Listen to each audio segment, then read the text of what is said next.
कहानी नवजीवन। Book stall पर नई रीडर्स डाइजेस्ट देखते ही रोनित की बाछें खिल गई। पन्ने उलटते हुए वह कब उसके एक लेख में खो गया, उसे ध्यान ही नहीं रहा। पूजा की ऊंची पुकार से उसका ध्यान भंग हुआ। रोनित आओ, बहुत चटपटे गोलगप्पे हैं, मैं तो 8 खा चुकी हूँ, तुम भी लो। ए भैया थोड़ा पानी डालना, कहते हुए पूजा ने अपना दोनों हाथ आगे बढ़ा दिया। रोनित मानो नींद से जागा। उसे तो ख्याल ही नहीं रहा कि उसकी नई नवेली ब्याहता कब कार से उतरकर खोमचे वाले की ओर बढ़ गई थी। पूजा को चटकारे लेकर गोलगप्पे का पानी सुड़कते देख रोनित का सिर भन्ना गया।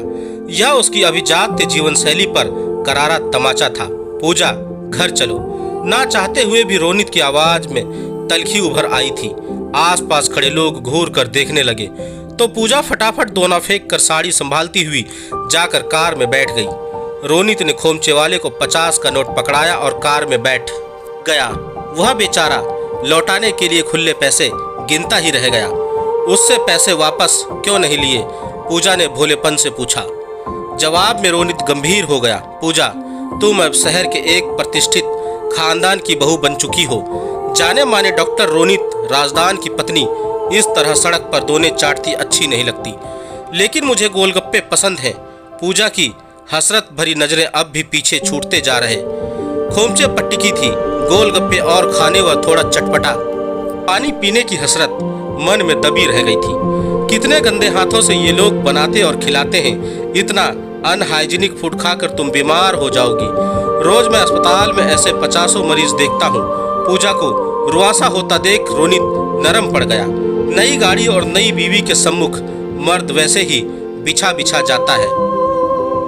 तुम्हारा जब मन करे नौकर से घर पर ही मंगवा लिया करो। पूजा कहना चाहती थी कि उसमें यह लजीज स्वाद और मजा कैसे आ पाएगा, पर संकोच के मारे चुप्पी साध गई। पूजा एक उच्च मध्य वर्गीय परिवार से थी। इस तरह के परिवारों में पैसों की कोई तंगी नहीं होती, लेकिन इतना भी नहीं होता कि इंसान बिना सोचे समझे अंधाधुंध पानी की तरह पैसा बहाए। संक्षेप में वह जमीन से जुड़ा रहता है, लेकिन राजदान परिवार कुलीन रईस परिवार था। पूजा के पारिवारिक स्तर से कई पायदान ऊपर। एक शादी में रोनित ने उसे देखा तो उसकी खूबसूरती और मासूमियत पर रीझ उठा। माँ ने भी थोड़ा ना नुकर के बाद ठीक है, घरेलू सी लड़की है, दब कर रहेगी सोचकर उसकी पसंद पर अपनी स्वीकृति की मुहर लगा दी। वैसे भी उन्हें अपनी क्लब पार्टियों आदि से फुर्सत ही कहाँ थी।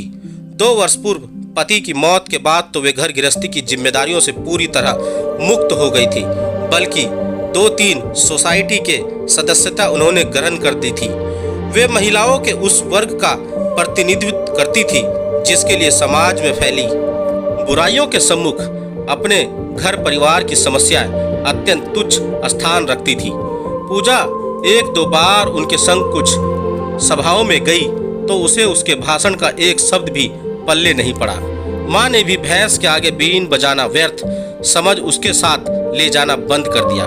नौकरों से ज्यादा घुलना मिलना ना माँ को पसंद था न रोनित को। समय काटने के लिए पूजा ने कुछ कलात्मक वस्तुएं बनाकर घर को सजाना चाहा तो उसने best out of waste course में सीखा था, तो रोनित ने उसके टेस्ट को देखकर नाक भौं सिकोड़ ली। देश विदेश से एकत्रित अपने दुर्लभ कलात्मक नमूनों के सम्मुख उसे पूजा का यह हस्तशिल्प बेहद गवारू लगा। खिन पूजा ने अब अपने आप को पाक कला में डुबो लिया। घंटों मेहनत करके वह तरह तरह के पकवान बनाती और मेज सजाकर रोनित का इंतजार करती। मरीजों से जूझता थका मांदा रोनित देर रात तक लौटता। उनिंदी अवस्था में ही कुछ कौर मुंह में डालता और फिर जाकर बिस्तर पर ढेर हो जाता। पूजा को माँ की सीख कि पति के दिल का रास्ता उसके पेट से होकर जाता है खिल्ली उड़ाता प्रतीत होता वह बुझी बुझी से रहने लगी। उन्हीं दिनों रोनित को एक सेमिनार में भाग लेने मनाली जाना पड़ा।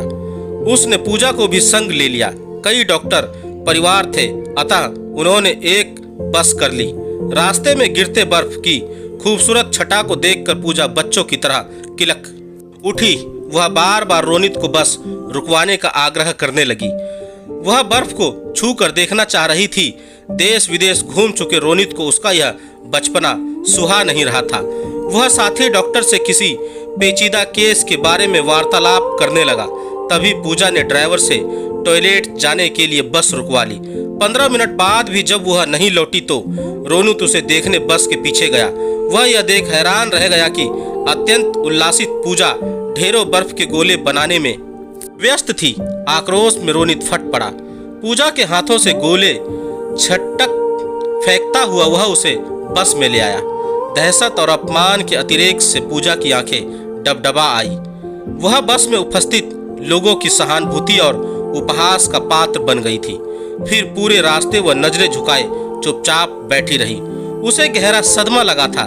तब से वह खोई खोई सी रहने लगी थी। हंसना, किलकना, रूठना, चहकना तो दूर, रोनित उसके चेहरे पर मुस्कान देखने के लिए भी तरस गया था। इसी दौरान पता चला कि पूजा गर्भवती है। रोनित ने पूजा के व्यवहार को मातृत्व की ओर अग्रसर, परिपक्व और गरिमामयी रूप मानकर संतोष कर लिया। लेकिन प्रावधान ने तो कुछ और ही ठान रखी थी। पता चला गर्भ में पल रहे भ्रूण का विकास रुक गया था। ऐसे अरूप विकसित बच्चे को जन्म देना जिंदगी भर का दुख मोल लेना था। रोनित ने पूजा को सब कुछ बताकर उसे ऑपरेशन के लिए तैयार किया। वैसे भी पूजा के लिए यह सूचना मात्र थी। उसकी सहमति असहमति कोई नहीं मायने नहीं रखती थी। बच्चे को खोने के बाद पूजा जिंदा लाश मात्र रह गई थी। रोनित अब उसे लेकर चिंतित रहने लगा था। उस दिन भी वह अस्पताल के अपने कमरे में अपने अभिन्न साथी डॉक्टर हितेश से इसी बारे में विचार विमर्श कर रहा था। रोनित को अपने किए पर पछतावा हो रहा था। उसे आश्चर्य हुआ कि वह इतना कुर्क कैसे हो गया था। हम ज्यादा पढ़े लिखे तथाकथित अभिजात्य वर्ग के लोग दिल से महसूस की जाने वाली बातों में दिमाग लगाने का प्रयास क्यों करते हैं? क्यों नहीं समझ पाते कि भावनाओं का सैलाब दिमाग के ऊपर से बेपरवाह गुजर जाता है। केवल प्यार भरा दिल ही उस सैलाब को थाम सकता है।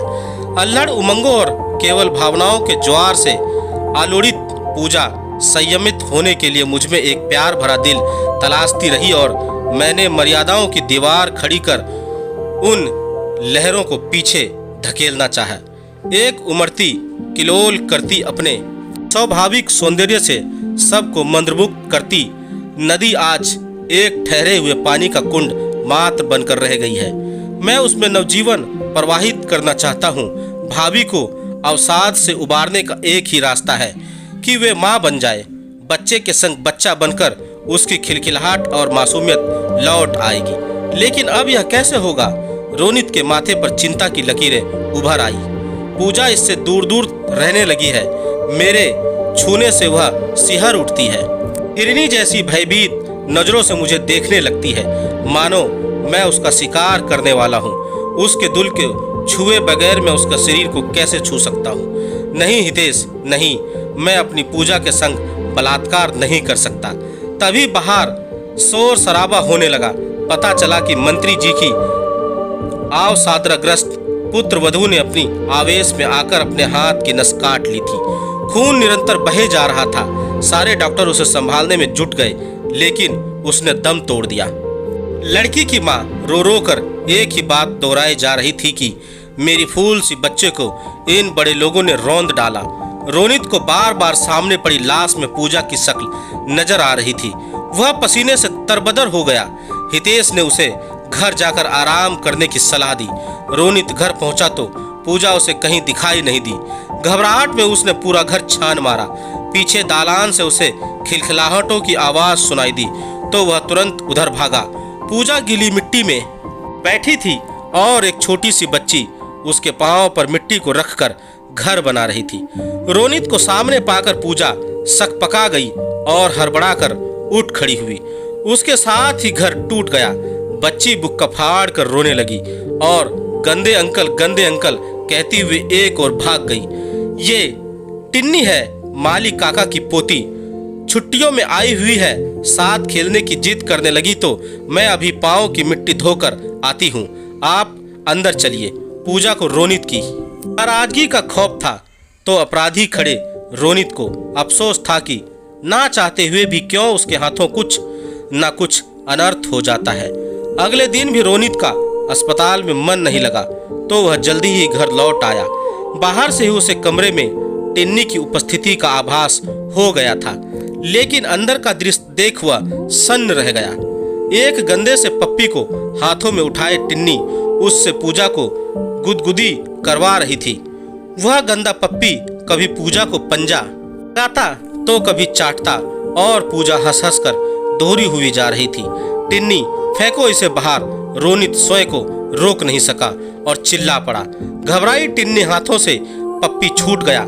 इससे पहले कि वह बुक्का फाड़ कर रोना आरंभ करे, रोनित ने उसे गोद में उठा लिया। इतने गंदे पप्पी के संग खेलोगी तो कोई बीमार हो जाओगी। हम तुम्हारे लिए एक अच्छी नस्ल का पप्पी ले आएंगे।